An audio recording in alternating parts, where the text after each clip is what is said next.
Hello welcome back to another vlog. കുറച്ച് late ആയിട്ടാണ് ഈ വ്ളോഗ് അപ്ലോഡ് ചെയ്യുന്നത്. ആക്ച്വലി ഇത് ഞങ്ങളുടെ വെഡ്ഡിങ് ആനിവേഴ്സറിയുടെ വ്ളോഗാണ്. അപ്പോൾ അന്ന് എനിക്കൊരു എക്സാമും കാര്യങ്ങളൊക്കെ ഉണ്ടായിരുന്നു. പിന്നെ ഞങ്ങൾ ഒരു ഔട്ടിംഗ് ഒക്കെ പോയി. അങ്ങനെ ഒരു സിമ്പിൾ ഡേ ആയിരുന്നു. വലിയ സെലിബ്രേഷനൊന്നും ഇല്ലായിരുന്നു. ബട്ട് ഞങ്ങൾക്ക് ഒരുപാട് ഹാപ്പി മെമ്മറീസ് കിട്ടിയൊരു ദിവസമായിരുന്നു. അപ്പോൾ സ്പെഷ്യൽ മൊമെൻറ്റ്സ് എല്ലാം നിങ്ങളോടൊന്ന് ഷെയർ ചെയ്യാമെന്ന് തോന്നി. So without wasting any time let's get into today's vlog. അപ്പോൾ ഇന്ന് എക്സാമും കാര്യങ്ങളൊക്കെ ഉള്ളത് കൊണ്ട് തന്നെ നേരത്തെ എഴുന്നേറ്റ് ഒരുവിധം എല്ലാ ജോലികളും ഒതുക്കി സിമ്പിളായിട്ട് ഒരു ബ്രേക്ക്ഫാസ്റ്റ് ഉണ്ടാക്കാമെന്ന് വിചാരിച്ചു. അപ്പോൾ സേമിയ ഉപ്പുമാവാണ് ഞാൻ ഉണ്ടാക്കിയത്. ഭയങ്കര എളുപ്പമാണ് കേട്ടോ സേമിയ ഉപ്പുമാവ് ഉണ്ടാക്കുന്നത്. ഇങ്ങനെയാണ് ഉണ്ടാക്കുന്നതെന്ന് എനിക്ക് അറിഞ്ഞൂടാ, പക്ഷെ ഞാനിങ്ങനെയാണ് ഉണ്ടാക്കുന്നത്. വെള്ളം തിളപ്പിച്ചിട്ട് അതിലേക്ക് കുറച്ച് ഓയിലും ഉപ്പും ചേർത്ത് സേമിയ അതിലിട്ട് വേവിക്കണം. വേവിച്ചെടുത്തിട്ട് അത് ആ വെള്ളം ഒന്ന് ഡ്രെയിൻ ചെയ്ത് കളഞ്ഞിട്ട് കുറച്ച് തണുത്ത വെള്ളം കൂടെ അതിൻ്റെ മുകളിൽ ഒഴിക്കുമ്പോൾ അത് തമ്മിലൊട്ടാതെ കിട്ടും. പിന്നെ ആസ് യൂഷ്വൽ നമ്മൾ ചെയ്യുന്ന പോലെ തന്നെ കടുക് പൊട്ടിച്ച് അതിലേക്ക് ഉള്ളിയും ഇഞ്ചിയും കറിവേപ്പിലയൊക്കെ ഇട്ട് വഴറ്റിയിട്ട് അതിനകത്ത് മിക്സ് ചെയ്തെടുക്കുക. അത്രയേ ഉള്ളൂ. ഭയങ്കര സിമ്പിളാണ്. പഞ്ചസാരയൊക്കെ കൂട്ടി കഴിക്കാനൊക്കെ നല്ല ടേസ്റ്റാണ് കേട്ടോ. ഇവിടെ കുഞ്ഞുങ്ങൾക്കും ഒക്കെ ഭയങ്കര ഇഷ്ടമാണ്. ഇക്കായും വലിയ കുഴപ്പമില്ലാതെ കഴിക്കുകയൊക്കെ ചെയ്യാം. അന്ന് എന്തായാലും കഴിച്ചു. അപ്പം ഞാൻ ഓർത്ത് ഒരുപാട് പണി ചെയ്യണല്ലോ. കാര്യം ഞങ്ങൾക്ക് ആദ്യം ഇവിടുന്ന് ഇറങ്ങുമ്പോൾ വലിയ പ്ലാനൊന്നും ഇല്ലായിരുന്നു. പിന്നെ വീട്ടിൽ നിന്ന് ഇറങ്ങിയപ്പോൾ എങ്കിൽ അവിടെയൊക്കെ പോവാം ഇവിടെ പോവാന്നൊക്കെ പറഞ്ഞു. പക്ഷെ കാര്യമായിട്ടൊന്നും നടന്നില്ലെങ്കിലും നല്ല ഹാപ്പി ആയിട്ട് പോയി തിരിച്ചു വന്നു കേട്ടോ. അപ്പോൾ ഞങ്ങൾ രാവിലത്തെ ബ്രേക്ക്ഫാസ്റ്റ് ഇന്ന് എന്തായാലും സേമിയ ആയിരുന്നു. അത് കഴിച്ചു. രണ്ടുപേരും കഴിച്ച് റെഡിയായി. അപ്പോൾ ഫസ്റ്റ് ഞാൻ റെഡി ആയതിനു ശേഷം പിന്നെ ഇക്കായ വീഡിയോ എടുക്കുകയാണ്. അപ്പോൾ ഇക്കയുടെ കാല് ശരിക്കും പറഞ്ഞാൽ റെഡി ആയിട്ടില്ല.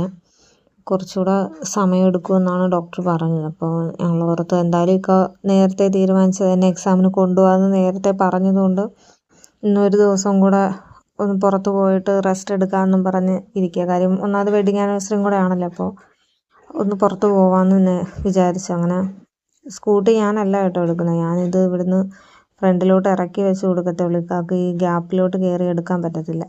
ഞാൻ ഓടിക്കാൻ നിന്ന് കഴിഞ്ഞാൽ പിന്നെ ഇക്കയുടെ കാലിലെ പ്ലാസ്റ്റർ എൻ്റെ കാലിലോട്ട് കയറുമെന്ന് അറിയാവുന്നതുകൊണ്ട് ഇക്കടയിലോട്ട് തന്നെ താക്കോൽ കൊടുത്തു. അങ്ങനെ ഞങ്ങൾ പോകുന്ന വഴിക്ക് ഓരോ കാര്യങ്ങൾ പ്ലാൻ ചെയ്യുകയാണ്. എന്ത് ചെയ്യണം, എവിടെ പോകണമെന്നൊക്കെ. എന്തായാലും കൃത്യസമയത്ത് തന്നെയൊക്കെ എക്സാമിന് എന്നെ എത്തിച്ചു. ഭയങ്കര എക്സൈറ്റ്മെൻ്റ് ആയിരുന്നു ആദ്യം. അവിടെ ചെന്നപ്പോൾ ആകെപ്പാടെ ടെൻഷനായി. കാര്യം ഇക്കാക്ക് കാല് വയ്യാത്തതുകൊണ്ട് എൻ്റെ കൂടെ മുകളിലേക്ക് കയറി വന്നില്ല. മുകളിലായിരുന്നു കേട്ടോ, രണ്ടാമത്തെ നിലയിലായിരുന്നു എക്സാം. അങ്ങനെ എക്സാമൊക്കെ ഒരു മണിക്കൂറായിരുന്നു എക്സാം. അത് കഴിഞ്ഞ് നേരേക്ക് തന്നെ കല്ല് സോഡ കുടിക്കാൻ കൊണ്ടുപോയി. അങ്ങനെ ഞങ്ങൾ കല്ല് സോഡയും കുടിച്ചടുത്ത് ഇവിടെ പോകാമെന്നൊക്കെ പ്ലാൻ ചെയ്തപ്പോൾ വാപ്പാടെ ഖബർസ്ഥാനത്ത് പോയിട്ട് വേറെ എവിടെയെങ്കിലും പോകാമെന്നും പറഞ്ഞ് ഇക്ക എന്നെയും കൊണ്ട് നേരെ വാപ്പാടെ ഖബർസ്ഥാനത്തേക്ക് പോയി. ഞങ്ങൾ രണ്ടുപേരും എനിക്കൊന്ന് ഒരുപാട് നാളുകൾക്ക് ശേഷമാണ് ഒരുമിച്ച് ഇതുപോലെ പോകുന്നത് കേട്ടോ. ഒരുമിച്ചെന്ന് വെച്ചാൽ മക്കളില്ലാതെ ഒറ്റയ്ക്ക് രണ്ടുപേരുമായിട്ട് പോകുന്നത്. കാര്യം ഞങ്ങൾ എവിടെ പോലും മക്കളെയും കൊണ്ടേ പോകത്തുള്ളൂ. അപ്പോൾ ഫസ്റ്റ് ടൈമാണ് മക്കളില്ലാതെ ഇതുപോലെ ഒറ്റയ്ക്ക് രണ്ടുപേരും കൂടെ പോകുന്നത്. അപ്പോൾ അതിൻ്റേതായൊരു സന്തോഷവും ഉണ്ടായിരുന്നു. അങ്ങനെ പിന്നെ ഞങ്ങൾ ഫുഡ് കഴിക്കാൻ പ്ലാൻ ചെയ്തു. അപ്പോൾ എവിടെയെങ്കിലും പോയി ഫുഡ് കഴിക്കാമെന്നാണ് ആദ്യം വിചാരിച്ചത്. പിന്നെ ഓർത്ത് വേണ്ട, പാഴ്സൽ വാങ്ങിച്ചുകൊണ്ട് പോകാം, വീട്ടിൽ പോയിട്ട് കഴിക്കാം, കുഞ്ഞുങ്ങൾക്കും കൂടെ വാങ്ങിച്ചുകൊണ്ട് പോകാം എന്നൊക്കെ. വൈകിട്ടൊരു സിനിമയ്ക്കും പോകാമെന്നൊക്കെ പ്ലാൻ ചെയ്ത് പിന്നെ എല്ലാ പ്ലാനിങ്ങും മാറ്റി നേരെ വീട്ടിലോട്ട് പോയി. അപ്പോൾ പോകുന്ന വഴിക്ക് ഇക്കയുടെ കൂട്ടുകാർ നടത്തുന്ന ഒരു ബിരിയാണി കടയാണ് കേട്ടോ. ഇത് ചാത്തന്നൂരും തിരുമുക്കിനും ഇടയ്ക്കാണ്. അങ്ങനെ അവിടെ കയറി 2 ബിരിയാണി വാങ്ങിച്ച്. നല്ല അടിപൊളി ബിരിയാണി. ആ വഴി പോകുന്നവരുണ്ടെന്ന് കയറി ട്രൈ ചെയ്യണേ. അങ്ങനെ ബിരിയാണി വാങ്ങിച്ച് നേരെ വീട്ടിലോട്ട് പോയി.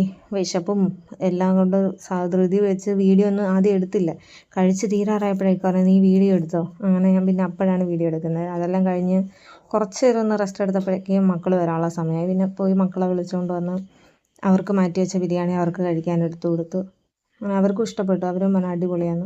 അങ്ങനെ ഞങ്ങൾക്ക് വൈകിട്ടായിരുന്നു സിനിമ. അപ്പോൾ സിനിമയ്ക്ക് പോകാൻ ഒരുങ്ങിക്കൊണ്ടിരുന്നപ്പോഴത്തേക്കും ഇക്കയുടെ ഉമ്മായും വാപ്പുമ്മയൊക്കെ വന്നു. അപ്പോൾ അവർ വന്ന ആ ഒരു ധൃതിയിൽ കുറച്ച് താമസിച്ചു പോയി. സിനിമ സ്റ്റാർട്ട് ചെയ്തപ്പോഴാണ് ഞങ്ങൾ എത്തിയത്.